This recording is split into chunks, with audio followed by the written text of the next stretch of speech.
Bien, buenas tardes a todos, a todas las presentes. Hi, everybody. Esta es la ponencia que vamos a dar en español, cuyo título es el que nos... Tenemos el recorrido, el tour, ¿no? Como bien urbano. has dicho, el tour urbano. Bien, para mí es un honor presentar al ponente. Es toda una autoridad no solo académica en esta casa, sino el prestigio que tiene el profesor catedrático Javier Fernández del Moral. Yo creo que pasa las fronteras, ¿no? Y sobre todo en el mundo pues del periodismo especializado, que es su área de trabajo, pues es toda una autoridad.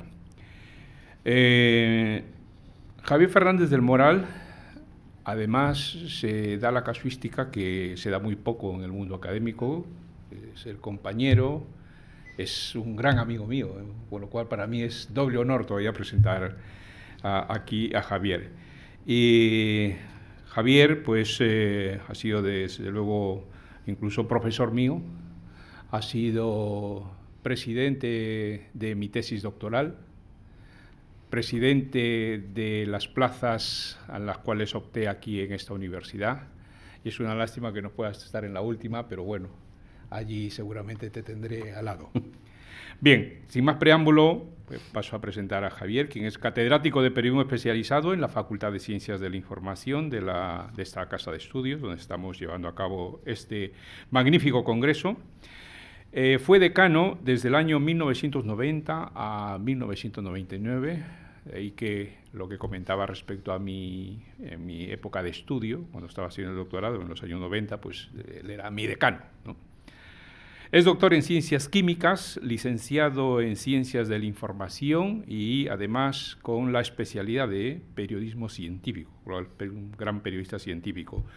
Investigador principal de numerosos proyectos de investigación coordinados, tanto públicos como privados. Es autor, además, de varios libros, monografías y artículos especializados.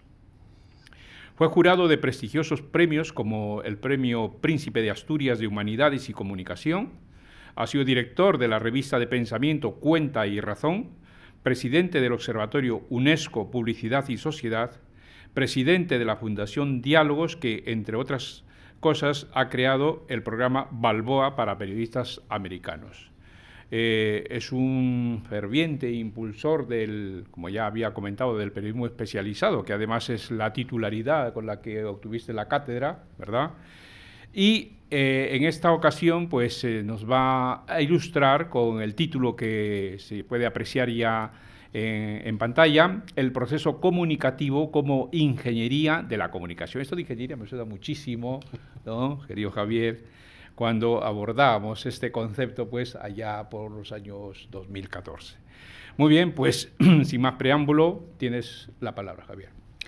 Pues muchísimas gracias, Jesús. Muy buenas tardes. Good afternoon.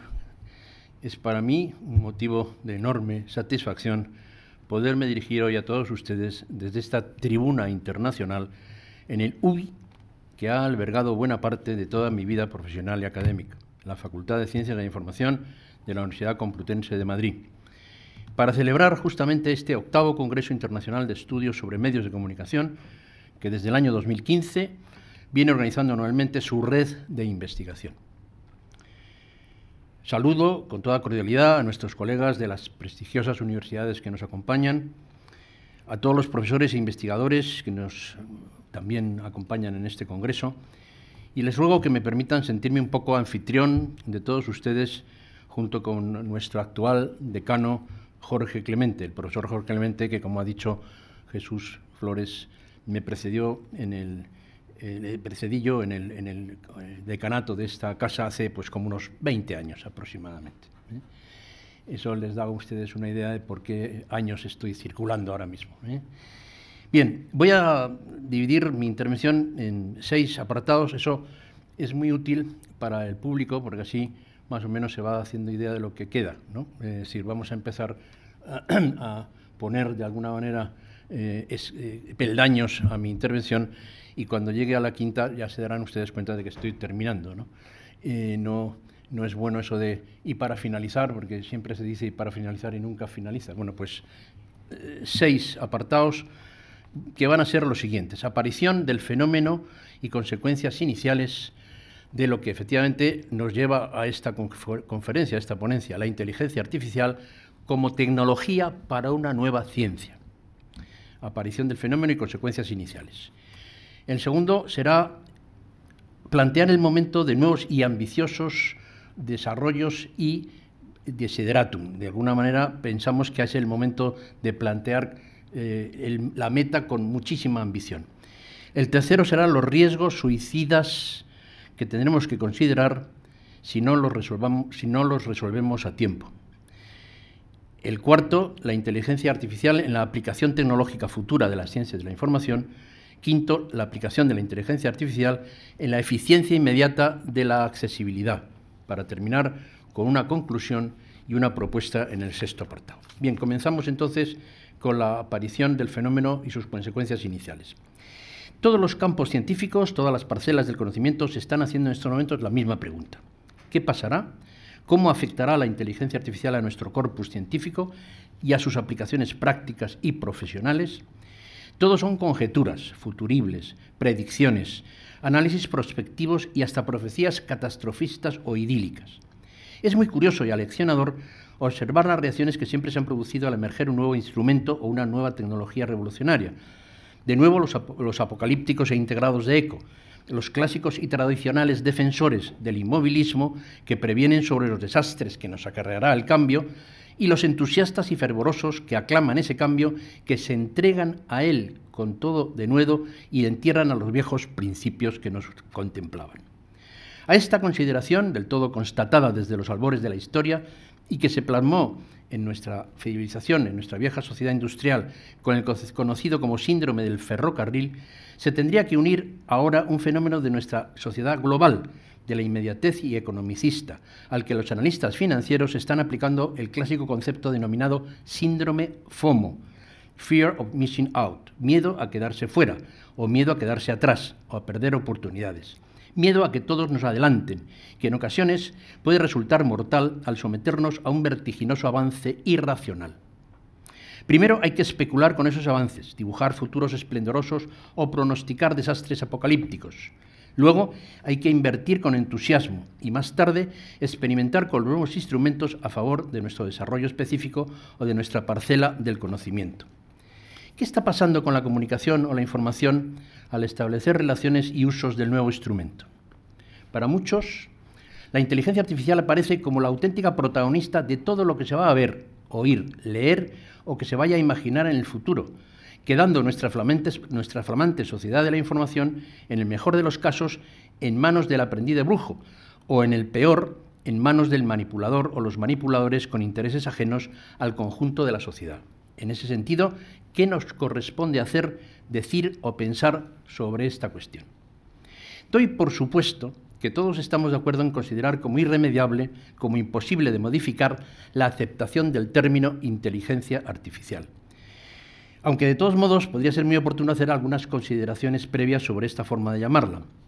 De entrada, la denominación encierra en sí misma para muchos un oxímoron, una contradicción en los términos de difícil justificación. Pero para aceptar esta cuestión habría que estar de acuerdo previamente en el auténtico significado de ambos conceptos, inteligencia y artificial. Recientemente algunos pensadores se están atreviendo a decir abiertamente que no aceptan semejante denominación. Es el caso del filósofo catalán Josep Maria Esquirol, que en una reciente entrevista periodística se atrevió a decir: no estoy de acuerdo que se use la expresión inteligencia artificial, porque lleva a equívoco. Un dispositivo no puede comprender el sentido de las cosas. No estoy en contra de lo tecnológico, pero sí de la confusión. Pero lo cierto es que desde que en 1956 le ocurrió utilizar esta denominación a John McCarthy en una conferencia pronunciada en la Universidad de Dartmouth, nadie ha osado sustituir el término para identificar aquel fenómeno que 6 años antes Alan Turing había denominado The Imitation Games, como la película de 2014 de Morten Tildum, y que pone en relación determinados mecanismos atribuidos a la mente humana con los ordenadores. Desde entonces, todo han sido nuevas fronteras, nuevos retos, de tal modo que se ha llegado a definir a la inteligencia artificial como todo aquello que todavía no sabemos hacer con un ordenador. Y como en el mito de Aquiles y la tortuga, nuestro horizonte de conquista se mueve y se aleja a medida que nosotros nos acercamos. En las ciencias de la información o la comunicación, cada nuevo aporte tecnológico se ha venido identificando con una nueva presentación de los mensajes informativos y su difusión. La imprenta, la radio, la televisión, Internet. Pero lo que ahora rompe definitivamente con esa tendencia, con esa lógica operativa, es la influencia o la invasión de la nueva aportación tecnológica en la creación del mensaje propiamente dicho. No toda la inteligencia artificial es idéntica, ni afecta del mismo modo a la información. Por eso resulta muy oportuno la distinción que algunos autores han puesto de manifiesto distinguiendo las distintas clases de inteligencia artificial, como la magnífica aportación de Manuel Alfonseca, hasta incluso llegar recientemente a la denominada inteligencia artificial cuántica. Pero para nosotros lo que ha generado más revuelo y ha puesto el tema en el candelero en los últimos meses ha sido sin duda la aparición de la inteligencia artificial generativa y la utilización del ChatGPT en la confección de textos periodísticos. Un cúmulo de experiencias y reflexiones de profesionales, medios de comunicación y académicos se han sucedido como consecuencia de esta auténtica eclosión en ámbitos periodísticos de la nueva herramienta. El miedo a quedarse atrás, el FOMO y la sensación de que nada puede ser igual en nuestra profesión han hecho aventurar afirmaciones a veces temerarias y desde luego precipitadas. Son muchas ya las experiencias, los compromisos y las prospectivas que se han hecho desde distintas instancias académicas, científicas y profesionales, en las que se advierte que la incidencia de la inteligencia artificial no ha hecho más que empezar y se están produciendo ya solemnes comunicados comprometiéndose a que todo contenido elaborado por ese procedimiento se deba siempre advertir a los destinatarios. Muy recientemente se ha celebrado en Madrid un encuentro muy significativo en la Asociación de la Prensa, en la que el prestigioso periodista español Fernando Jáuregui, como responsable de Periodistas 2030, presentó los datos de un estudio demoscópico realizado por Metroscopia y dio la palabra a representantes de la práctica totalidad de medios de comunicación españoles, tanto analógicos como digitales, que narraron sus respectivas experiencias de uso actual del nuevo instrumento. La mayor parte de los medios hicieron públicos los diferentes ejemplos de utilización, por lo general centrados en aportaciones sencillas de confección de textos, el manejo de archivos, datos y alguna experiencia audiovisual en edición. Una de las constantes referencias que aparecía era la de la incidencia de la nueva herramienta en el empleo de periodistas y editores. Por su parte, la propia APM, Asociación de la Prensa de Madrid, ha editado un número monográfico en sus cuadernos de periodistas en el que reconocidos autores opinan sobre el fenómeno. Como resumen y consecuencia de todo ello, podemos decir hoy que en la inteligencia artificial se dan oportunidades extraordinarias de agilización, rigor y extensión en el periodismo convencional, pero también inquietantes amenazas contra la intimidad, la verdad y la ética, por lo que es absolutamente necesario y urgente plantear contrapuntos jurídicos y profesionales que garanticen su buen uso. Vamos a intentar en esta breve reflexión ofrecer caminos que garanticen esa profesionalidad e iluminen un futuro que no se limite a la utilización de la nueva herramienta de modo estrictamente cuantitativo de producción de contenidos, sino que vayamos asomándonos a un posible estudio de la eficiencia comunicativa de nuestros mensajes periodísticos, asegurando siempre una trayectoria enraizada en la verdad y orientada a los intereses y necesidades de la audiencia en un ejercicio de responsabilidad profesional, como apuntaba ahora mismo. Hamilton Nolan, hablando del uso de la inteligencia artificial en el periodismo, entiende por periodismo ético el proceso previo de que todo buen periodista debe llevar a cabo con deontología profesional. Por eso, él, hablando de la inteligencia artificial, se pregunta, hay que decirle a los profesionales, ¿por qué esto es noticia? ¿Cuáles son sus fuentes? ¿Cómo se obtienen las conclusiones? ¿Cómo me aseguro de que los puntos de vista contrarios se presentan de forma justa? ¿He omitido algo que pueda ir en contra de mi tesis? ¿Está la historia debida o indebidamente sesgada? Estas cuestiones plantean sin duda todo aquello que representa la base de un buen periodismo, de un periodismo que lejos de desaparecer y se vuelve más necesario que nunca en este contexto de la nueva sociedad. Es lo que ya Bill Kovacs y Tom Rosenthal identificaron hace años como los elementos del periodismo, una auténtica guía práctica de la profesión que debería resultarnos imprescindible a la hora de asimilar la inteligencia artificial en nuestro trabajo cotidiano. Es precisamente ese trabajo cotidiano el que nos está orientando sobre los nuevos papeles que deberán desempeñar los profesionales de la información en las nuevas redacciones con el uso de la inteligencia artificial. Resultan muy interesantes para nosotros los 4 nuevos roles requeridos que describe Francesco Marconi en su reciente libro sobre el tema. Enumera Marconi los siguientes cometidos. 1. Editor de automatización. Se trataría de un manager con formación en periodismo y computación que supervisaría procesos de automatización de contenido y coordinaría equipos de ingeniería con mesas de edición. Un periodista computacional que use métodos de ciencia de datos para análisis e investigaciones avanzados y colabore con periodistas especializados en un contenido, pero no técnico en comunicación. Manager en herramientas editoriales. Coordina la implementación de nuevas herramientas, formando a los periodistas y atribuyendo su utilidad para el medio de comunicación.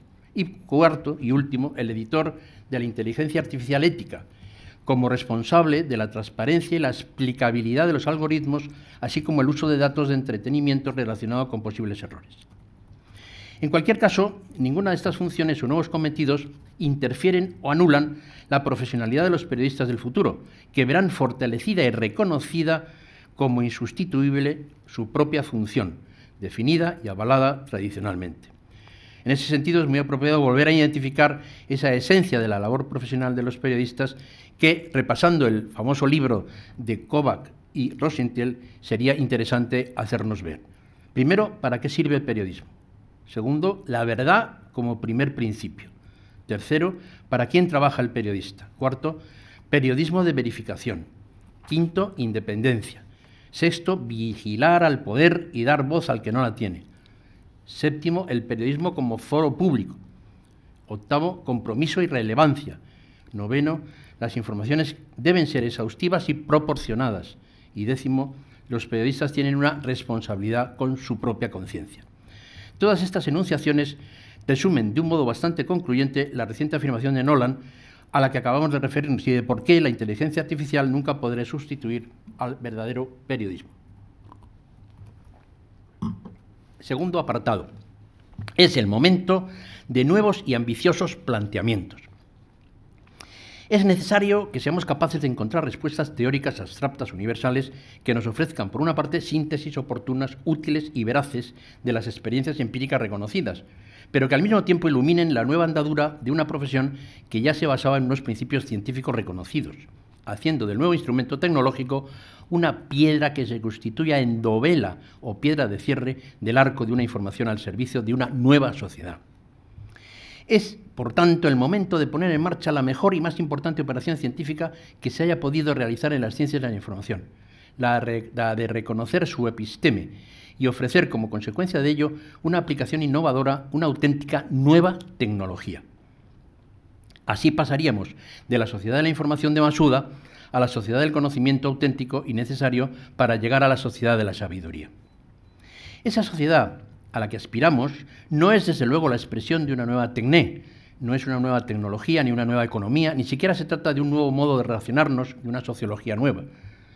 La nueva sociedad que nazca de la aplicación de los nuevos instrumentos tecnológicos, desde mi punto de vista, deberá considerar como irrenunciables los siguientes signos de identidad.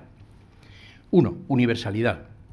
No puede dejar a nadie fuera, debe afectar a todos, sin distinciones de ningún tipo. Sin embargo, actualmente las redes contienen nódulos de interacción, pero también contienen agujeros donde pueden caer indefectiblemente zonas enormes del planeta o un enorme número de individuos que se verían marginados por diferentes causas. Todos y cada uno de los seres humanos que compongan la humanidad del futuro deberán sentirse implicados, superando toda brecha digital. Segundo, coherencia.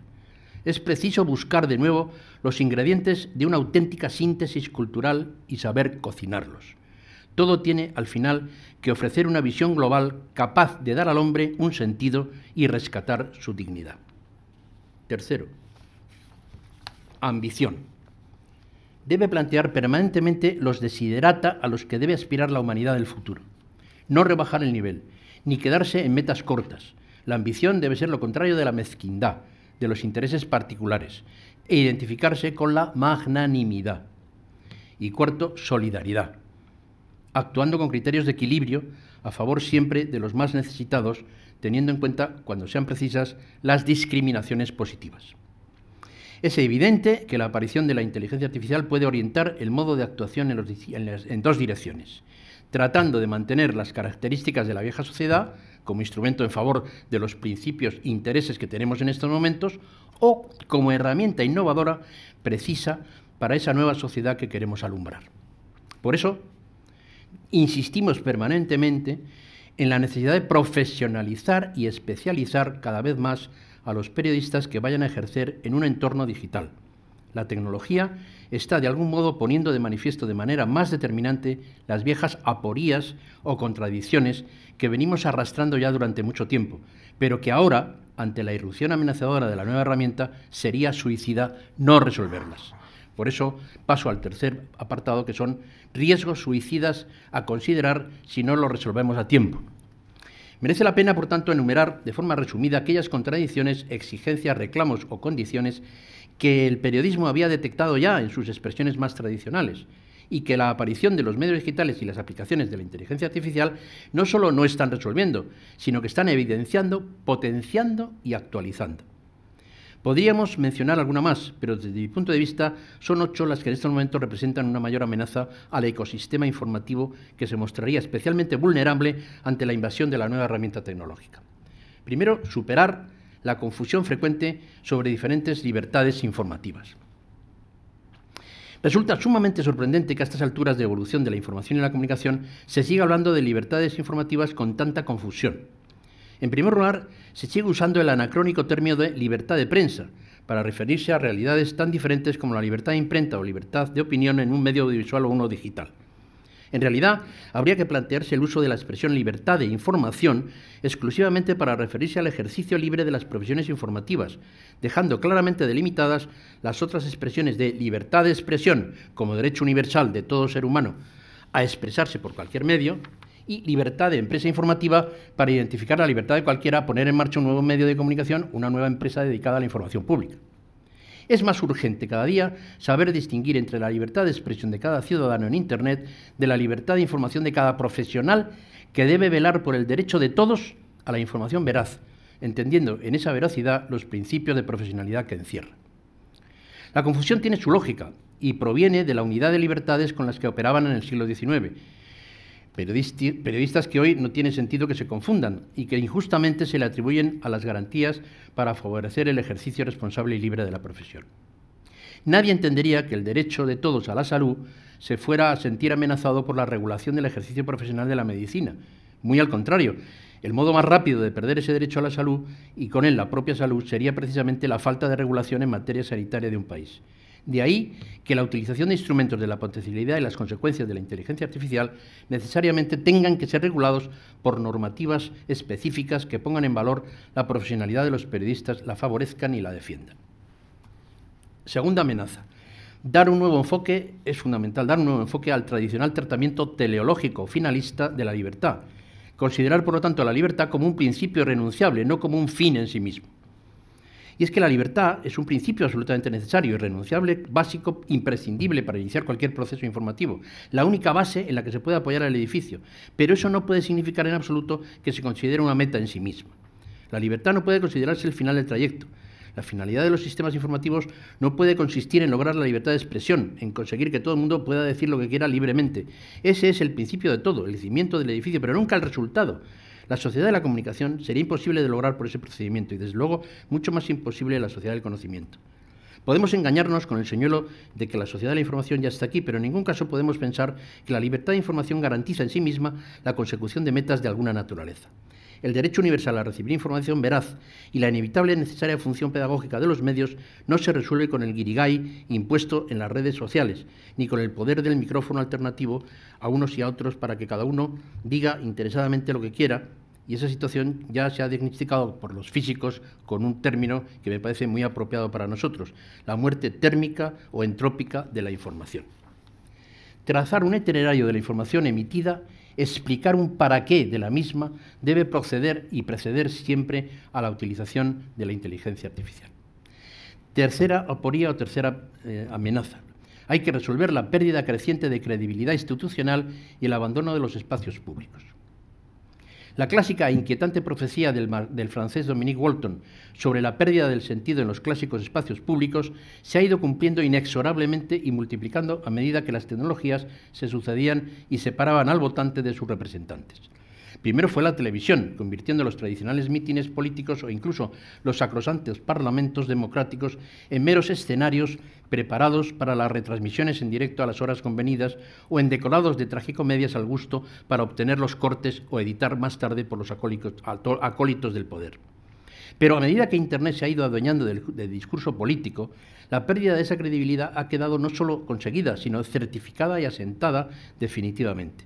Las páginas web, los portales, los blogs, el uso de redes sociales o del YouTube se ha ido imponiendo en los discursos políticos hasta desterrar casi por completo lo que tradicionalmente se consideraban los templos de la democracia, los plenos, las asambleas, los mítines, los debates, los parlamentos, las ruedas de prensa institucionales de gobiernos, ayuntamientos, empresas públicas y demás instituciones no pasan en estos momentos de ser meros soportes rutinarios a los que se recurre exclusivamente para poder justificar los contenidos que cuidadosamente se han preparado con argumentos artificiales y alejados de las verdaderas intenciones.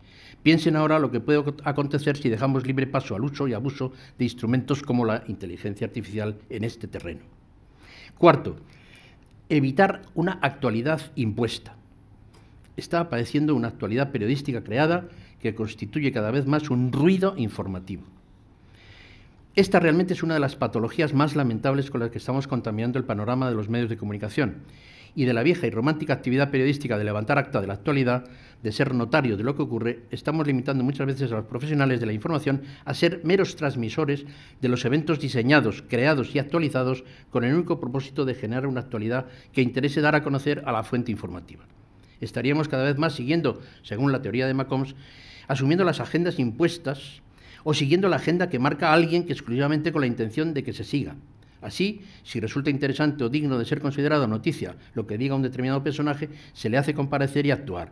Si se trata de dar una determinada moda de un atractivo acontecimiento o de una irresistible presencia, se hace coincidir con la cuestión que se quiera dar para darle ese carácter periodístico. ¿Y los profesionales?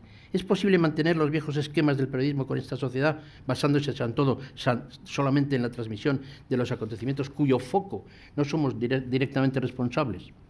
En ese sentido, la separación entre emisor y receptor en el proceso de la comunicación social se hace imprescindible, evitando el anonimato y apostando claramente por el derecho a recibir información veraz del ciudadano, que no se resuelve en absoluto con el acceso universal e indiscriminado a la información. Ahora piensen por un instante en las posibles falsas actualidades creadas con inteligencia artificial y nuevamente es urgente y necesario apelar a la responsabilidad de los profesionales de la información. La quinta inquietud o la quinta aporía, la capacidad manipuladora y engañosa es siempre directamente proporcional al uso de tecnologías y es mayor cuanto más sofisticadas son. Hace ya tiempo que la transmisión de sonido, de voz o de imágenes a distancia podría ofrecer alguna imagen totalmente opuesta a la realidad. De hecho, la imaginación puede actuar de un modo completamente irresponsable, permitiéndonos hacer representaciones muy distintas y alejadas de la verdad. En ese sentido, los viejos medios audiovisuales nos hacían oír galopes de unos caballos o ver la apariencia apetitosa de un pollo recién cocinado con unas cáscaras de coco o un cartón repintado, pero al menos eran cáscaras reales y cartón de verdad. Hoy el riesgo es mucho más inquietante, porque entre el uso de la alta definición y la resolución informativa de programas concretos, podemos hacer aparecer o desaparecer protagonistas de escenarios de noticias, haciendo ver como verdadera la mentira misma con una nitidez extraordinaria. Sin profesionales sometidos a una deontología, sin responsables de la información emitida ante la sociedad, la situación puede resultar auténticamente dramática. Si alguien dudaba de este riesgo, la aparición de la inteligencia artificial dejará de hacerlo inmediato. Sexto, la escasa credibilidad de las fuentes y el uso exclusivamente comercial e interesado de la información que transmiten. De muy poco nos valdría tener las más sofisticadas herramientas de comunicación en la red, las mejores páginas, los más costosos y avanzados procedimientos de nuestra comunicación corporativa, sin la presencia de unos intermediarios creíbles cuyo único objetivo se oriente al derecho del ciudadano a recibir esa información como veraz. Cuando la incidencia de las opiniones positivas o los posicionamientos de los buscadores dependen básicamente del nivel de las inversiones realizadas por las diferentes empresas, la única forma de mantener los criterios mínimos de credibilidad radica de forma total en los profesionales independientes de la que informen. Ningún entorno digital, interesado o parcial, empresarial o institucional, privado o público, garantiza la independencia de los contenidos informativos. confiar exclusivamente una información experta o especializada a las correspondientes ofertas de las fuentes con interés de parte resulta, desde luego, altamente desaconsejable si nuestro propósito es obtener información objetiva sobre un asunto concreto. Séptimo, la falta de objetividad que no se resuelve con neutralidad. Lo neutro no siempre es sinónimo de objetivo y en muchas ocasiones se pueden confundir ambos términos. Una opinión a favor y otra en contra pueden resultar en apariencia equilibradas y por lo tanto neutras, pero la neutralidad es anónima y en la información creíble tiene que aparecer siempre una fuente responsable. El viejo conflicto entre la objetividad y la subjetividad lo resolvió Bernard Guayan hace ya muchos años con el concepto de subjetividad objetiva, lo que siempre equivale a hablar de honestidad. Un profesional no puede nunca ser objetivo del todo, pero siempre puede tratar de serlo. La búsqueda asintótica de la objetividad es un ejercicio típicamente humano propio de los profesionales del periodismo honestos y subjetivamente objetivos. De nuevo, tenemos que apelar a la humanización de la tecnología y con la inteligencia artificial podríamos conseguir cotas de apariencia de objetividad enormes, dejando la verdad sometida a cualquier interés. Libre y responsable solo puede ser un ser humano, nunca una máquina. Octavo y último, la creciente pérdida de la calidad periodística. Definitivamente, lo que nunca podrá dar la sociedad de la información será un periodismo de calidad sin periodistas. Hace unos años presentamos un trabajo de investigación de 3 universidades españolas, la Universidad de Navarra, la Universidad Pompeu Fabra de Barcelona y la Universidad Complutense de Madrid, en el que analizábamos más de medio centenar de variables cualitativas para evaluar los contenidos de las televisiones generalistas españolas. En dicho estudio se ponía de manifiesto la necesidad de interpretar el periodismo audiovisual de un modo mucho más profesional, riguroso, plural y honesto, desde luego muy alejados de los cánones de la mayor parte de los actuales informativos audiovisuales y desde luego de la inmensa mayoría de los vídeos que hoy nos encontramos desperdigados por las redes. Estas 8 condiciones, estas 8 exigencias, están siendo sin duda todo un reto para el llamado periodismo digital, y ante la nueva herramienta que venimos valorando, la inteligencia artificial, suponen unas voces de alarma que hacen sin duda mucho más acuciante la necesidad de tomar precauciones. Cuarto, y el cuarto apartado ya de mi intervención, la inteligencia artificial en la aplicación tecnológica futura de las ciencias de la información. Las ciencias de la información están sin duda ante el mayor reto planteado jamás. Por eso debemos reivindicar su esencia, su compromiso con toda la sociedad y su generosa pero contundente respuesta ante la irrupción de la inteligencia artificial. La aplicación práctica de los conocimientos teóricos de nuestras ciencias, la auténtica tecnología de la información, se debería considerar desde luego mucho más identificada con una ingeniería que con una literatura o una sociología. Por eso, precisamente, en estos momentos puede resultar pertinente y necesario el enfoque que pretendemos atribuir a la inteligencia artificial desde nuestro corpus científico. No está de más, como el primer aspecto, a considerar que tengamos en cuenta toda la cuestión de la terminología con la que nos comunicamos los académicos y los investigadores de las ciencias de la información. El modo con el que nos referimos a conceptos, teorías, principios o experiencias de nuestro campo.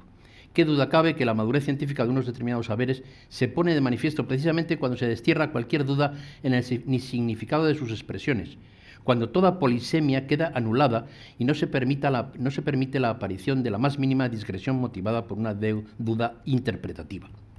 Lamentablemente es todavía muy frecuente en nuestro corpus científico que aparezcan usos de denominaciones diferentes para referirnos a un mismo concepto o de una misma expresión que se aplica a conceptos muy distintos.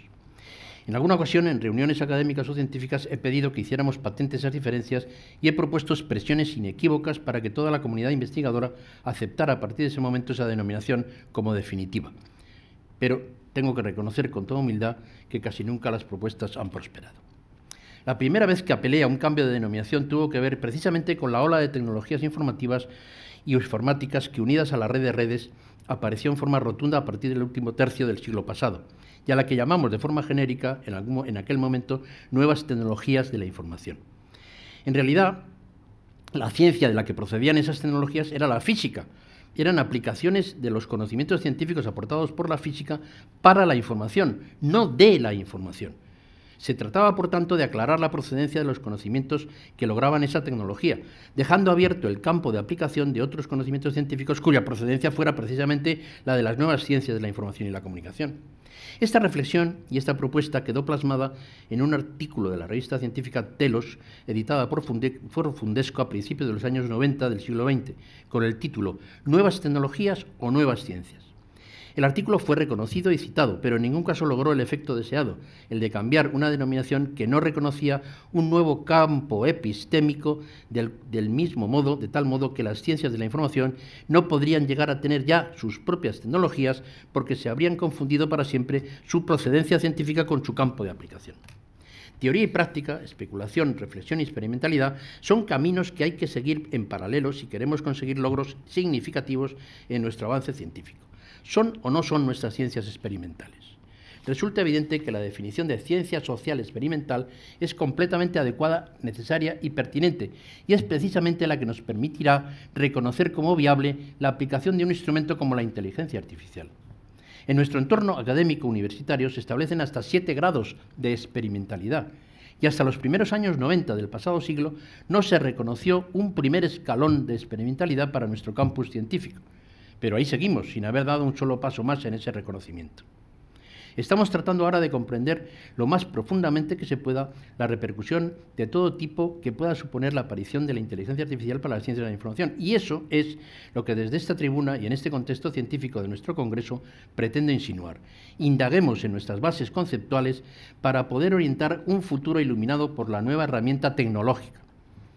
Desde que en 1948 a Harold Laswell se le ocurriera su conocido paradigma de las famosas 5 W, sabemos que nuestro objeto de estudio tiene que ver, sobre todo, con lo que hemos llamado científicamente proceso de la comunicación.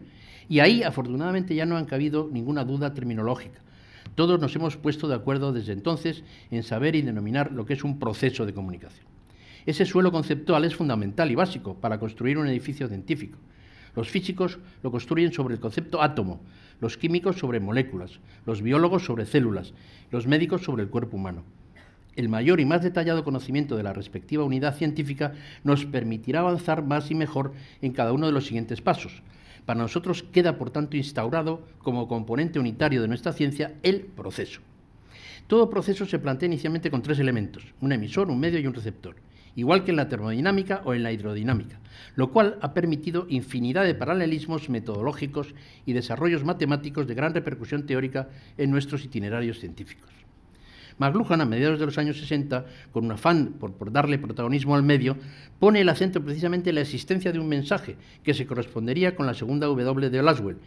El mensaje es el qué de la información y el cómo de ese qué, que precisamente lejos de identificarse con el medio, lejos de diluirse en él, surge como un nuevo campo de estudio apasionante, complejísimo, sobre los diferentes tratamientos a los que someter a cada uno de los componentes de este elemento concreto del proceso, el código, la forma y el contenido. Por nuestra parte, incidimos en el proceso de la comunicación desde la perspectiva planteada por las investigaciones en información especializada, ofreciendo un proceso específico en el que la fuente tenía un protagonismo mayor por la incidencia de los mensajes complejos e incluía la necesaria presencia de un periodista especializado que asumía la responsabilidad de emitir el mensaje público y desdoblaba la fuente inicial en fuente primaria, experto o especialista, y fuente secundaria, director de comunicación en el ámbito experto. Merece la pena que hagamos una breve reflexión intuitiva sobre lo que podría favorecer la eficacia de cada proceso, el estudio y la aplicación algorítmica correspondiente de cada elemento concurrente en cada uno de nuestros procesos con una adecuada utilización de la inteligencia artificial. Aquí vemos en esta diapo, efectivamente, la expresión del proceso comunicativo como ingeniería de la comunicación, que es lo que decíamos al principio. ¿Se puede poner la primera diapositiva? Sí, lo está poniendo. Sí, exacto. Bien.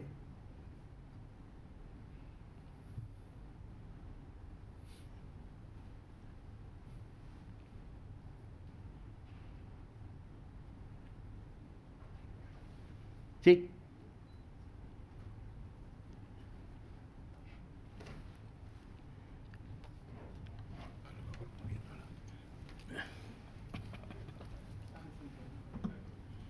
Ya está. Bien, este es el proceso, la unidad científica elemental que nos hemos tratado de identificar en las investigaciones dentro de lo que de alguna manera desarrollamos en el periodismo especializado. Le dábamos el protagonismo del proceso al emisor. Este es el periodista especializado, que es el que se encarga de poner en marcha el mensaje. un mensaje a través de un medio para llegar a un receptor. Bien, pero inicialmente este emisor se tenía que relacionar con una fuente primaria, un experto, un especialista, y una fuente secundaria, un responsable de la comunicación en la fuente, lo que llamábamos director de comunicación o DIRCOM, ¿no? Efectivamente, este proceso planteaba dos cuestiones que eran muy innovadoras. En primer lugar, es decir, le quitábamos la responsabilidad de emitir el mensaje a la fuente, tanto primaria como secundaria, se la dábamos al emisor. Pero hacíamos un hincapié, vamos a poner la siguiente, que era en el inicio del proceso una dinamización sinérgica en el inicio para que emisor, fuente primaria y fuente secundaria iniciasen lo que podía ser una nueva función gatekeeping. Es decir, la función gatekeeping tradicional de los periodistas al uso quedaba de alguna manera sometida a un nuevo planteamiento mucho más innovador que permitía incluir como protagonistas a la fuente primaria y a la fuente secundaria, es decir, al experto o especialista y a el director de comunicación, pero la responsabilidad de la emisión era siempre del periodista. Esta, digamos, dinamización sinérgica estaba planteando ni más ni menos que una nueva función en la función de guardabarreras, en la función de quién decide el qué de la información, que es fundamentalmente lo que tradicionalmente le hemos dado a los periodistas. Bien, esto de alguna forma era figuras claves, ¿no? Es decir, de este nuevo periodista especializado, que asumía entonces la responsabilidad de confeccionar y emitir el mensaje y que se lanzaba a la comunicación externa por el nuevo procedimiento. Esa era una auténtica conciencia, de alguna manera, que se basaba en una figura que de alguna manera desterraba al viejo director de comunicación, o en fin, llamado tradicionalmente en este país el responsable de la prensa o responsable de los medios, ¿no? Esa figura se perfila como un catalizador insustituible en la nueva comunicación y se diferencia absolutamente del clásico tradicional jefe de prensa o relaciones públicas de la empresa, organismo o institución. Antes, su trabajo se limitaba a ir por el camino más corto buscando la mejor reputación corporativa de su representado, y para eso solía dividir las informaciones en buenas y malas, tratando de que salieran solo lo más posible las primeras y no saliera ninguna de las segundas. Ahora dividirá las informaciones en verdaderas y falsas, favorecerá la salida de las primeras y evitará las segundas, en una auténtica actuación en favor del derecho ciudadano a la información veraz, idéntica a la de su colega, el periodista del medio. De ese modo, se convierte en una auténtica conciencia crítica de su propia institución o empresa, en un planteamiento más de futuro que de pasado.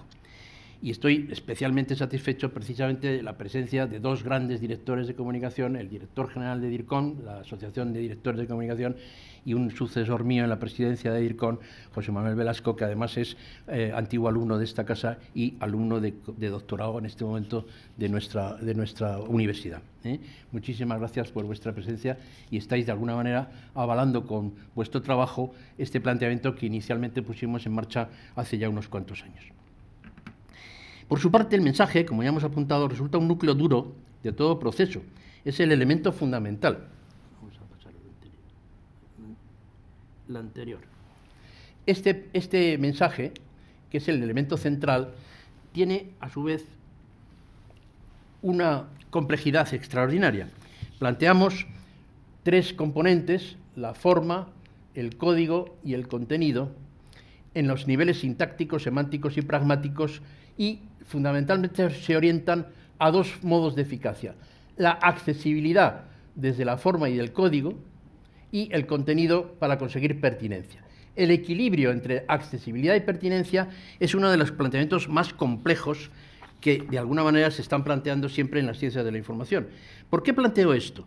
Planteo esto porque, claro, la percepción de un responsable en las fuentes es, de alguna manera, pues una figura que decir, sería para algunos como poner a cuidar a las gallinas al zorro. Esta idea de efectivamente que el periodismo de fuente es una idea absolutamente desterrable, porque no se puede considerar periodista a alguien que está trabajando en la fuente a favor de un planteamiento innovador. Yo, sinceramente, creo que la inteligencia artificial está empezando a plantear la posibilidad de establecer con todos estos mecanismos soluciones que antes se veían complejas, que antes se veían extraordinariamente difíciles. Pero ahora mismo se pueden introducir algoritmos extraordinariamente ágiles para que diéramos a cada uno de los elementos de cada proceso un protagonismo en el desarrollo eficaz, es decir, buscando esa eficacia, digamos, que se resuelve con el equilibrio entre la accesibilidad y la pertinencia del mensaje informativo. Hay, al mismo tiempo, una, digamos, aplicabilidad, que sería el quinto apartado, ya terminando, la aplicación de la inteligencia artificial en la eficacia inmediata de la accesibilidad. Es el momento de aportar un componente más para considerar las posibles aportaciones de la inteligencia artificial a la comunicación pública, su utilización en la aplicación práctica del modelo teórico propuesto en el periodismo especializado. Ese modelo sugiere la definición de 3 niveles de especialización en los 2 componentes del mensaje orientados a la parte de la eficacia dedicada a la accesibilidad. Precisamente esos 2 componentes, como hemos dicho, son la forma y el código.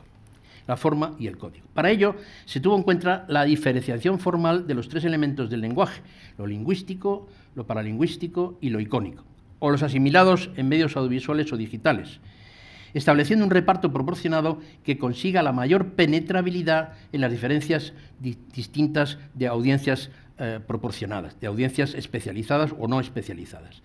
En ese análisis formal, es decir, hemos planteado 3 niveles de especialización. El nivel en el que icónicos y paralingüísticos serían superiores a lo lingüístico, es decir, la parte, digamos, formal está orientada a una audiencia muy poco especializada que habría que conseguir apelar, una mayor apelación. Un segundo nivel en el que el equilibrio entre icónicos y paralingüísticos prácticamente es decir, se nivela con el de lingüísticos, y un tercer nivel ya más especializado en el que los lingüísticos pueden superar a la suma de los icónicos y los paralingüísticos. Esto jamás se cumplía y efectivamente hacerlo, es decir, suponía una extraordinaria complejidad. Bien, ¿en qué consistía esa complejidad? Ese es justamente lo que yo quiero plantearles. Cuando nosotros hablábamos de estas investigaciones, era un término, la complejidad, que se desterraba porque resultaba incómodo. Pero esa es complejidad, el término que mejor expresa el conjunto de mecanismos y operaciones a las que nos vemos abocados. Y esa es precisamente la palabra mágica que elige o que es predilecta dentro de la inteligencia artificial. Herramienta que, como ya hemos planteado, deberá marcar pautas en la nueva comunicación.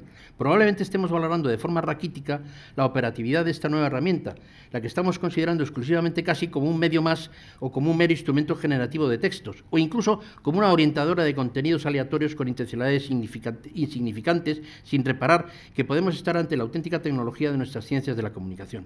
Una tecnología al servicio de una ciencia, de una inteligencia humana, de un humanismo apuntalado por los principios éticos y deontológicos, de una profesión al servicio de la nueva sociedad del conocimiento, capaz, ahora sí, de conducirnos a esa sociedad de la sabiduría. En un momento determinado de la evolución de las investigaciones en la asignatura de periodismo especializado, encontramos un notable déficit de eficacia comunicativa, precisamente en la elaboración de los diferentes códigos de los mensajes informativos, y al aplicar el modelo específico elaborado para conseguir llevar conocimiento experto a la comunicación de masas, llegamos a la conclusión de que se hacía imprescindible acomodar esos códigos a los distintos tipos de audiencia a la que podríamos dirigirnos. La gradación de determinados parámetros como la legibilidad o el grado de especialización del texto se hacía posible con la medición pormenorizada de los valores oportunos de tamaño de unidades léxicas y el recuento de palabras especializadas tanto monosémicas y polisémicas como nombres propios de cada especialidad. Esto es lo que de alguna manera se definió como la legibilidad, el grado de especialización genérico y un grado de especialización de monosémicos para textos especializados. La legibilidad o la inteligibilidad es un concepto tradicional que aparece en la década de los años 40 del siglo pasado de la mano de Rudolf Flesch, basándose en una sencilla fórmula con 3 constantes idiomáticas y 2 variables relacionadas con la longitud de palabras o longitud de frases, diferenciando efectivamente unidades léxicas distintas. En nuestro departamento de Tecnología y Estructura de la Información, Francisco Sigris Pazos elaboró una tesis doctoral en el año 93 aplicando esos principios y llegando a definir de un modo muy original y riguroso el concepto de perspicuidad. Perspicuidad de los textos que sería perfectamente aplicable tanto a la información impresa como a la digital. De hecho, en estos momentos se está planteando para mejorar posicionamiento SEO y de ahí que haya todo un desarrollo posible en algoritmos específicos orientados por la inteligencia artificial. Para justificar estas tareas manuales, aparentemente inútiles para los estudiantes, teníamos que recurrir a argumentos de peso de toda la tarea científica, como son las exigencias de repetición de medidas cuantitativas en cualquier ciencia experimental, si queríamos concluir con resultados homologables por esas ciencias, aludiendo a lo que hacían seguramente o estaban haciendo en ese mismo momento estudiantes o investigadores de física, de química o medicina, midiendo temperaturas, presiones o masas. Pero ahora, por la vía del algoritmo, se podría plantear ya de forma viable, no solo como aplicación analítica para textos ya existentes, sino como diseñador o diseño de aquellos capaces de generar textos idóneos que respeten la propuesta del nuevo modelo. Por eso se planteaban efectivamente los 3 niveles de especialización para legibilidades y grados de especialización orientados por unas unidades que efectivamente eran convencionales. Las escalas elaboradas para definir los diferentes niveles se confeccionaron en función de resultados previamente testados con audiencias tipo más o menos especializadas. Las propuestas cuantitativas planteadas no dejan de ser arbitrarias y modificables, como ocurre siempre con toda utilización de escalas o mediciones. Lo importante es respetar el concepto de gradación y de aplicabilidad a cada tipo de audiencia real a la que nos estábamos dirigiendo. De ahí, pues, que una pequeña aportación de un planteamiento científico clásico a la posible aplicación de nuevos instrumentos tecnológicos que podrían favorecer la eficacia comunicativa sin que su uso implique ninguna amenaza de manipulación o de contenidos, cuya generación debería seguir en manos de los profesionales del periodismo a los que continuamente hemos querido apelar a lo largo de toda mi intervención. Propuesta, conclusión y propuesta final. Creo, sinceramente, que este 8º Congreso Internacional de Estudios sobre Medios de Comunicación puede significar un hito histórico, marcar un punto de inflexión definitivo ante la presencia invasiva del nuevo instrumento que impida su incipiente desarrollo deshumanizado y amenazador y favorezca un uso ético y humano al servicio de la nueva sociedad. La garantía de ese uso debe pasar por 2 coordenadas urgentes y necesarias: la regulación jurídica y la profesionalidad. El Parlamento Europeo ya se ha planteado esa necesidad y nosotros desde aquí, desde la universidad, debemos tomar iniciativas.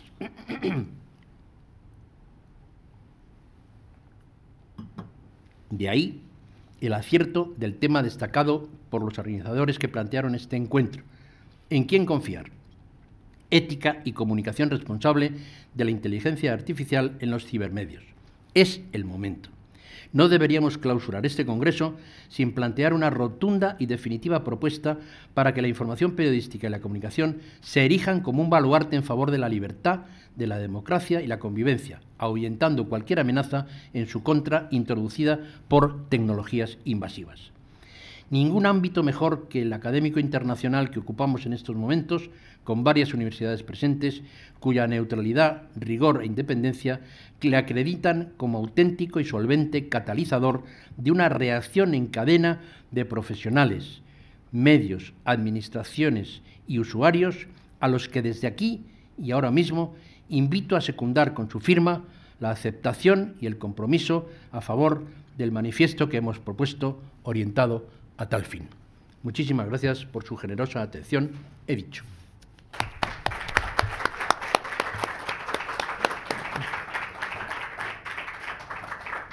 Muy bien, muchas gracias, Javier, por tan brillante exposición. Bueno, ahora viene el turno de preguntas, preguntas que seguramente están dando vuelta la cabeza de los presentes e incluso de los que nos están siguiendo de forma online. Preguntas, abierto queda el debate ante esta magnífica exposición. Bueno, mientras se van pensando las preguntas que seguramente surgirán, has comentado algunas cuestiones que son, y yo he ido tomando nota aquí porque esto me va a servir incluso para empezar las clases la próxima semana. La próxima semana pues empezamos sobre todo las clases del máster, ¿no? Además con una asignatura totalmente novedosa y para mí motivante, que es la innovación periodística, ¿eh? Innovación periodística que creo que es importante pues trabajarla, ¿no? Y me ha llamado la atención porque he tomado nota de varias cosas ahí. Incluso voy a empezar por la parte, quizás por la parte última, ¿no? En donde ha citado pues a Marshall McLuhan, ¿no? Su teoría de la comunicación. Has hablado de Fernando Jáuregui. Y digo por la parte última porque Fernando Jáuregui, de quien tenemos gran amistad, estuvo compartiendo con nosotros hace poco aquí en un evento, precisamente la clausura del máster que comentaba. Fernando Jáuregui, periodista de reconocida trayectoria, de él aprendí una cosa que se debe dejar en los congresos. Y es que los congresos tienen que servir para algo, consolidar algo. No solo teorizar e intercambiar impresiones, sino algo tiene que salir del congreso. Y ese algo viene a plasmarse precisamente en lo último que acabas de comentar sobre esa propuesta e iniciativa que hemos lanzado a través de la web, que es sobre la ética de la inteligencia artificial para la educación y comunicación.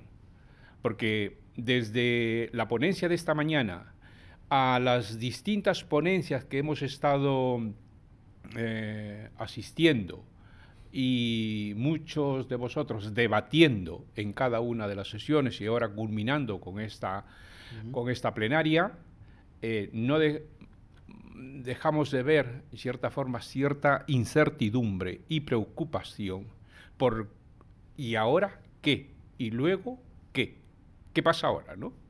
El profesor Francisco García, en su ponencia esta mañana, hacía hincapié, sobre todo, a la relación de la inteligencia artificial en el ámbito de la educación. Pero ¿y qué pasa en el ámbito de la comunicación y concretamente del periodismo? De ahí que, una primera pregunta, luego cedo la pregunta al profesor Dominici, es, de cara a la inteligencia artificial, a pesar de los avances, ¿dónde queda la función del periodista? Considerando que algunos medios y algunos expertos dicen que los periodistas serán sustituidos por inteligencia artificial. ¿Cuál crees tú que es ese? Bueno, ese es un debate bastante clásico ya. De hecho, este que he citado de que Fernando trajo a todos los medios españoles que están usando inteligencia artificial en España y les permitió que cada uno expusiera lo que estaban haciendo. Y la gran inquietud era fundamentalmente muy sindicalista, ¿no? El empleo. Es decir, ¿voy a poder mantenerme el puesto de trabajo o me va a sustituir una máquina? Esta era un poco la inquietud que más aparecía, ¿no? Yo creo que, al margen de esa inquietud, que es muy, en fin, humana y es muy reconocible y desde luego es justificable, a mí me parece que el tema tiene muchísimo más calado, tiene muchísimo más, digamos, si apostamos por una sociedad diferenciada de futuro o mantenemos las contradicciones, las patologías que están detectadas de esta sociedad nuestra y las orientamos con la inteligencia artificial, es decir, las apuntalamos con la inteligencia artificial para conseguir efectivamente que los manipuladores tengan más fácil el camino, ¿no? Por eso me he detenido bastante en el tema de las contradicciones o las patologías, porque me parece que es importantísimo que estemos muy atentos a lo que un periodista tiene que aportar en su trabajo profesional. Es decir, que es, en definitiva, la responsabilidad del mensaje que tiene que hacer llegar y, con él, conseguir respetar y favorecer el derecho del ciudadano a recibir información veraz, que no es nada sencillo. Eso, efectivamente, puede ser que el periodista utilice la inteligencia artificial, pero nunca es que sea sustituido por él. Esta era un poco la conclusión que salió de las discusiones aquellas y que yo he querido también mostrar en mi ponencia esta tarde. Muy bien, Jaime, muchas gracias. Tiene la palabra el profesor Piero Dominici. Muchas gracias. No hablo español. Provo in italiano. Muy bien. Vado in italiano, non in inglese. Allora, ok. Electric Age. Allora, una relazione molto interessante. ma per me non è una novità. Mi ha suggerito una serie di pensieri e di riflessioni. Il primo riguarda il tema della complessità, della complexità, che è un tema centrale, molto affrontato male dai media, perché i media parlano della complessità come di qualcosa che è più difficile. E invece indicare che un fenomeno, un processo è complesso, significa che le variabili, le parti che lo costituiscono sono strettamente intercorrelate. E questo è il primo punto per cui ho apprezzato la tua relazione, Javier. E quindi noi avremmo quasi bisogno di un'educazione, di una formazione a tutti i livelli, che invece che continuare a insistere a educarci a vedere i sistemi come oggetti isolati, a vedere gli oggetti come sistemi. Cioè i fenomeni, i processi che noi analizziamo sono tutti collegati. Tu l'hai detto molto bene. E quindi non possiamo più permetterci, per capire un problema, quando si dice anche la tradizione di Cartesio, no? Pensiero analitico. Pensiero analitico ci insegna che il grande problema lo devi scomporre nelle tante parti e analizzarle singolarmente. Qui, se ne vogliamo venire fuori, dobbiamo ricollegare le parti. E quindi, come dicevi anche tu molto bene, questa è una sfida epistemologica, cioè proprio di come noi andiamo a affrontare, a cercare di conoscere la realtà. Quindi l'educazione è centrale. Il secondo punto, vado velocissimo, ma hai detto molto che non voglio togliere spazio ai colleghi e agli amici. Questo rischio, su questo magari potete dire qualcos'altro anche Gesù, se va, di una delega totale, ma anche tu Javier, di una delega totale alle macchine, alle tecnologie. Cioè il rischio qual è? Che sembra che questo paradigma, no, della civiltà ipertecnologica si basi sull'idea di marginalizzare gli esseri umani, perché gli esseri umani in fondo sono portatori di errore e di imprevedibilità, e allora la macchina sembra garantirci, no, sulla possibilità di eliminare l'errore. Un'altra cosa importante, la disintermediazione, punto fondamentale, perché secondo me è una di quelle conseguenze dell'aver pensato che fosse possibile attraverso la tecnologia semplificare tutto, semplificare anche la democrazia e quindi eliminare le mediazioni, no? La possibilità di una democrazia diretta, di una democrazia senza i partiti, senza i comunicatori, senza i giornalisti. E poi l'ultimo punto, è davvero l'ultimo, l'ultimo punto, ma c'erano tanti stimoli, la centralità della comunicazione. Allora io posso raccontarvi brevemente, in Italia ho seguito la nascita delle facoltà di scienze della comunicazione, fin dall'inizio. Inizialmente era vista come un ambito di studi importante, poi è stata vista per tante ragioni come la facoltà che formava le persone che volevano lavorare nello spettacolo, nel mondo dello spettacolo e dell'intrattenimento, con un abbassamento delle competenze, del livello. Per cui noi abbiamo avuto anche ministri che dicevano comunicazione non serve a niente. No? Il principio di utilità dei saperi. E durante la pandemia ci siamo fatti male. Io credo che abbia fatto più morti la comunicazione che il virus stesso.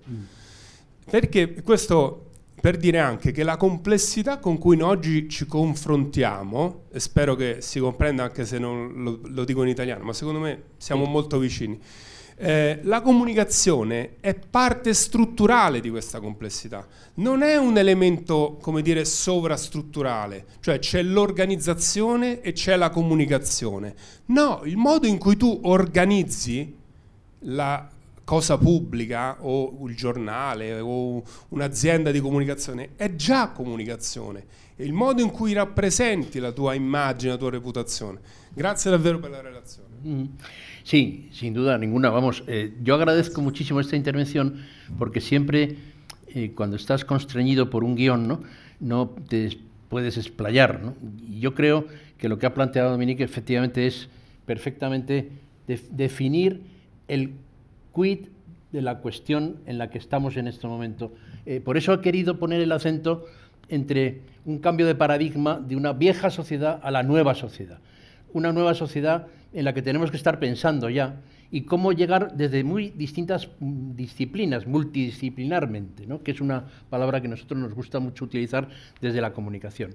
Claro, el problema es que yo me acuerdo que los alumnos míos, cuando yo les preguntaba, ¿vosotros por qué venís a esta facultad? ¿Qué facultad es esta? ¿Es una facultad de letras o de ciencias? ¿No? Es decir, ¿os consideráis de letras o de ciencias? De letras, o sea, claro, habían hecho además los bachilleratos correspondientes para poder llegar a una facultad literaria, ¿no? No teníamos experimentalidad ninguna experimentalidad. Es decir, aquí me acuerdo que los profesores de audiovisual pintaban las cámaras en la pizarra. Esto es una cámara, es decir, en fin, las cámaras tienen estos botones, que bueno, era una cosa absolutamente de locos, ¿no? Claro, cuando damos el primer paso hacia la experimentalidad en los años 90, mucha gente se escandalizó porque subía la matrícula era más cara, ¿eh? Pero claro, era una manera de dar el primer paso en una experimentalidad que los de medicina tienen hasta la séptima escalón, es decir, hasta el séptimo peldaño, ¿no? Bueno, me parece fundamental que la aparición de la inteligencia artificial nos haga cambiar el paradigma, nos haga cambiar el chip. No, usted no es un literato. Es decir, no, usted es un señor que se dedica a comunicar, se dedica a la comunicación eficaz y honesta y ética, es decir, pensando en unos principios. Por eso la profesionalidad es imprescindible, no se puede delegar. Es más, la intermediación, esta sociedad nuestra es una sociedad intermediada. Hay muchas corrientes que quieren cargarse la intermediación. A mí me parece que eso es mortal, es hacer que la sociedad quede como ameboide, sin estructura, sin esqueleto, sin nada, ¿eh? Y eso, efectivamente, va en contra del propio principio de la comunicación, ¿no? Me hace gracia porque, claro, cuando en algún momento, en algunas discusiones, hablábamos de la intermediación, decía, mira, pensad ¿qué sería esta sociedad económicamente sin la intermediación? O sea, sin el dinero como uno de los elementos de intermediación fundamentales, ¿no? Volveríamos a la sociedad del trueque. Imaginaros una sociedad del trueque con la complejidad. Esa palabra que tú has detectado muy bien y que te agradezco mucho porque es la palabra clave.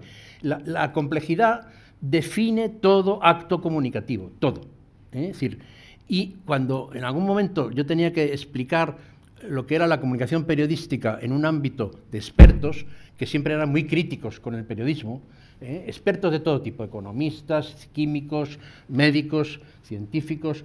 Es que, claro, es que la información periodística sobre estos temas es nefasta.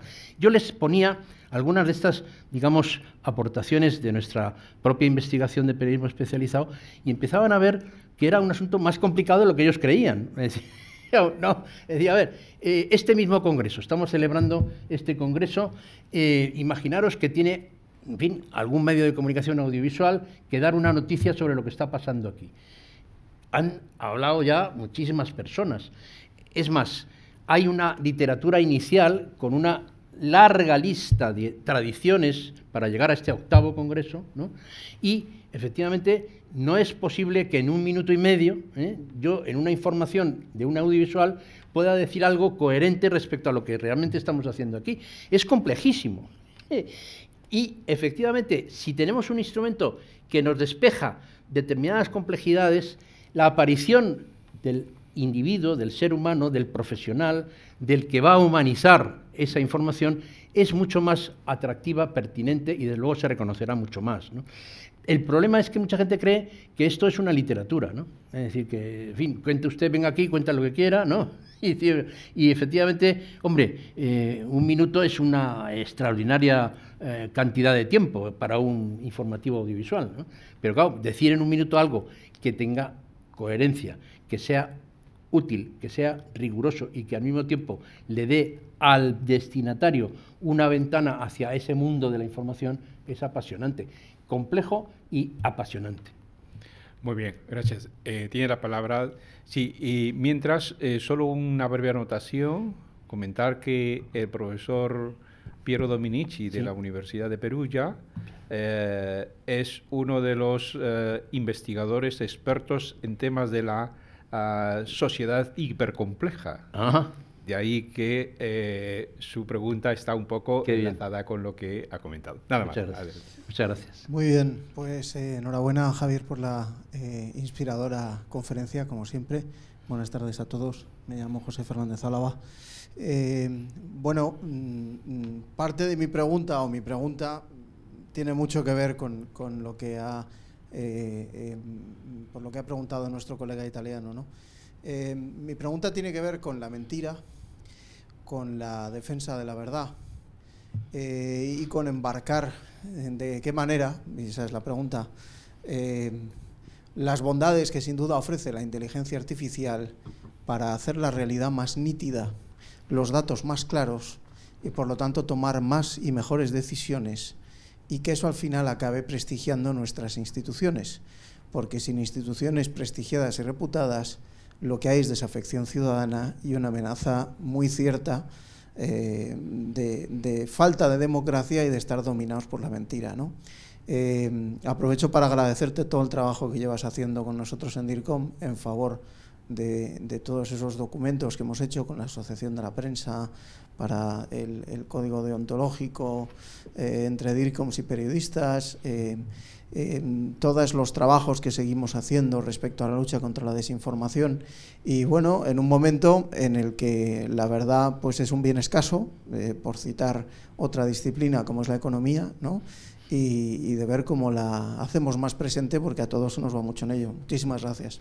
Claro, muchísimas gracias por tu pregunta, que en el fondo pues me reafirma en mis planteamientos, ¿no? Yo creo que efectivamente estás haciendo una labor como director general de DIRCOM en este momento absolutamente ejemplar, ¿no? Yo creo que este país va a ser sin duda un foco de orientación sobre esa función que efectivamente a los DIRCOM nunca se les ha orientado o reconocido con ese sesgo de necesidad, es decir, de necesidad para la sociedad, es decir, que me parece fundamental. Ahora, todo el planteamiento que planteas, todo el planteamiento que haces, perdona Pepe, es algo que tiene que ver con la ética, con los valores. Es decir, claro, has hablado de la verdad. Recuerdo que un personaje histórico preguntó en un momento determinado, ¿y qué es la verdad? ¿No? Bueno, pues sí. Sí, y luego no quiso saber nada. Pero sin un itinerario, es decir, sin una orientación, digamos, de hacia dónde queremos ir como ser humano, es imposible fijar una verdad. Es decir, la verdad tiene mucho que ver con los principios y la orientación de esos principios hacia lo que queremos que sea la sociedad como resultante de unos seres humanos, digamos, honestos, ¿no? Claro, se puede ser más o menos veraz, pero lo que no se puede ser más o menos honesto. Es decir, uno puede acercarse asintóticamente a la verdad o a la objetividad, que hemos dicho antes, ¿no? Pero lo que nunca puedes hacer es dejar de ser honesto contigo mismo, es decir, de tener en cuenta que tu actividad tiene que ser una actividad basándose en algo que favorezca a todos, en algo que sea de servicio y algo que sea de alguna manera en favor de la sociedad, no como un instrumento de pequeñas parcelas de poder, de pequeños intereses, de pequeñas parcelas, digamos, de actuación para conseguir pequeñas prebendas.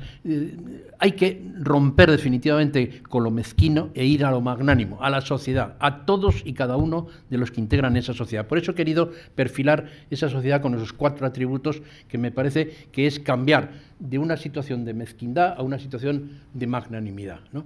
Claro, hablas de la verdad, efectivamente, y hablas también de la necesidad de delegar en unos responsables, en unos profesionales que me den confianza, a los que yo de alguna manera crea.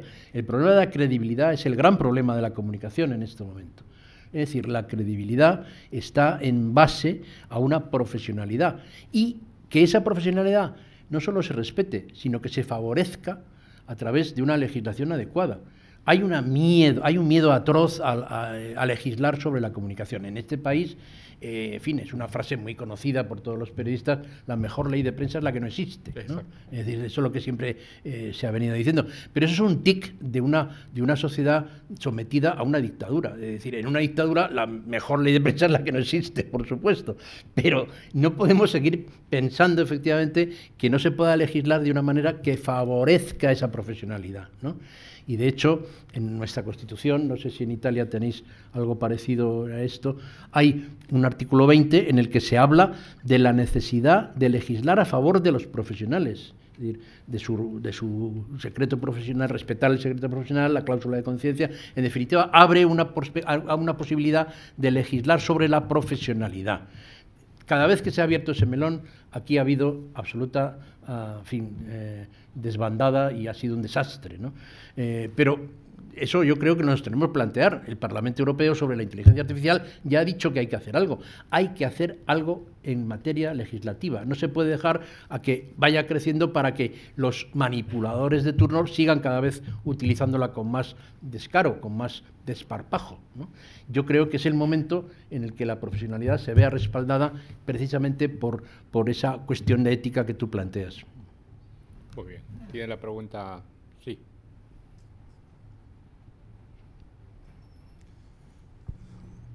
Hola, hola. Soy Eduardo Verdugo, de Chile, Santiago. Un ex Balboa. Uno primero. Mi consulta es la siguiente. Siguiendo un poco la discusión que planteaste ahí, la presentación, y que el profesor italiano también hablaba de temas complejos, yo te escuchaba y dentro de lo que yo veo, trabajo, algunos académicos también en la región, es que yo parto con la discusión de que la profesión del periodista no es igual en América Latina, en Estados Unidos ni en Europa. De ahí partimos, o sea, me voy a la lógica de Mancini y Hulk, sistema de medios, y la profesional es distinta. Yo vengo aquí a Europa y aquí los medios de comunicación están abanderizados, sí, lo cual me parece que honestamente cada uno lo dice. Sí. Pero está banderizado. Uno va a Estados Unidos un poco bastante menos. Sí. Y en América Latina algo más confuso. Sí. Se llama sistema híbrido, lo llaman los autores. Sí. Entonces esta complejización de la profesionalización me implica que tú planteaste esta lógica de que de una u otra forma, con la inteligencia artificial, entraríamos a la discusión si los periodistas van a servir o no van a servir a nivel laboral. La pregunta es si vamos a ser más o menos objetivos, si ya no lo somos. Siguiendo a Mancini y a Hall, no somos objetivos. ¿Va? Vendemos según el dueño de la empresa o la ideología que nos prestan o prestamos. ¿Va? Entonces, la inteligencia artificial podría básicamente enrielar un poco más eso, claro, ante los hechos, claro, solamente hechos. Pero entramos en una segunda discusión que planteo, que son las lógicas de desinformación. Que cuando el gatekeeper decide en este momento si toma o no lo que dice la inteligencia artificial. Oye, es que los datos que me entregan no son verdaderos. ¿Por qué? Claro. Porque está basado en desinformación. Sí. Y ahí vienen los estados, para cerrar, porque me río un poco, porque siguiendo esta lógica de la desinformación, el gobierno de Chile intenta armar una comisión de desinformación, pensando no tanto en la regulación, sino básicamente generar unos límites. Oye, ¿qué se puede hacer? Y con académicos, no con políticos. Y son los políticos que dicen, no, es que va en contra de la libertad de prensa. Y le explicamos, a algunos académicos, es que no quiere contra la libertad de prensa. Por supuesto. Porque obviamente lo que vimos en Estados Unidos, lo que vimos en Brasil, lo que vimos en los medios, lo que ha pasado justamente esa información a nivel de ciencia política, es tanto lo que ha ido que ustedes mismos en Europa, como en América Latina y Europa, la desinformación se trabaja ya de lo que se llama la zona gris y guerra híbrida. Y nosotros estamos trabajando aquí, dentro de ese tema complejo, lo que es inteligencia artificial. Y mi pregunta aquí es, bueno, ¿y el periodista sigue siendo el mismo? No. Pregunta, claro. Esto me parece interesantísimo lo que acabas de plantear. De hecho, yo he querido venir esta tarde a decir exactamente eso. Vamos a ver. Mire usted, tenemos un instrumento ahora que llamamos inteligencia artificial que no ha hecho más que empezar. En comunicación está empezando a mostrarse con una inquietud enorme, ¿vale? Si esto nos coge con la sociedad que tenemos ahora, con los periodistas que tenemos ahora, con los compromisos, digamos, poco objetivos y absolutamente sesgados que tenemos en la mayor parte de los medios, esto es mortal. Es decir, la inteligencia artificial empieza a ser un instrumento demoníaco, es un instrumento que nos lleva al precipicio directamente. Por eso, el hecho de que aparezca la inteligencia artificial nos tiene que prevenir sobre lo que estamos haciendo mal, para evitar que el uso o la aplicación de la inteligencia artificial no solamente mantenga esas patologías o esas, digamos, maldades, ¿no?, en el sistema, sino que las perpetúe. Claro, ¿estás de acuerdo, no? O sea, estamos efectivamente en un momento crítico. Por eso me parece interesantísimo un planteamiento congresual universitario que termina con un manifiesto al que se unan administraciones, periodistas, medios de comunicación. Es decir, todos de alguna manera tenemos que ser conscientes de que estamos en un momento histórico y muy, muy complejo, muy arriesgado, muy arriesgado. O vamos en un sentido o vamos en otro. Pero mantener las patologías actuales con el nuevo instrumento es suicida. Esto es lo que he querido decir esta tarde, ¿eh? Muy bien. ¿Alguna otra pregunta? Bien, bien, pues solo una cuestión que no haría la inteligencia artificial, y es la rectificación. A la acción, reacción, dice, ¿no? Sí. Y quiero rectificar, porque además cuando me di cuenta, internamente sentía algo que seguramente ChatGPT no sentía, o cualquier otra inteligencia, que es un poco de vergüenza, de decir, he metido la pata, ¿no? ¿Y qué había dicho? Pues había dicho un título que no correspondía con la ponencia del profesor. El título correcto, y rectifico para que quede en grabación, es La inteligencia artificial como tecnología para una nueva ciencia. Exacto. Ese es el título. Lo que pasa es que confundí porque vi aquí en pantalla pues el proceso de la comunicación de la ingeniería, ¿no? Entonces confundí. Muchas gracias. Está muy bien. Es muy bonito lo que acaba de hacer el ponente moderador, ¿no? El moderador ponente, porque para mí es un moderador ponente, ¿no? O sea, me parece un tipo especialmente brillante, el profesor Flores. Pues esto que decías tú en la primera intervención, lo que diferencia al hombre de la máquina es su capacidad de equivocarse. La perfección consiste en exhibir imperfecciones, en poder exhibir imperfecciones y reconocerlas, porque eso es el humanismo. El humanismo consiste efectivamente en aceptarnos como somos y ser honestos con nosotros mismos a la hora de definir lo que hacemos. Por eso me ha parecido un cierre de la jornada magnífico, con ese reconocimiento humano. Eso no lo haría una máquina. Y efectivamente ahí radica la humanización de la comunicación, ¿eh? Muy bien. Muchas gracias.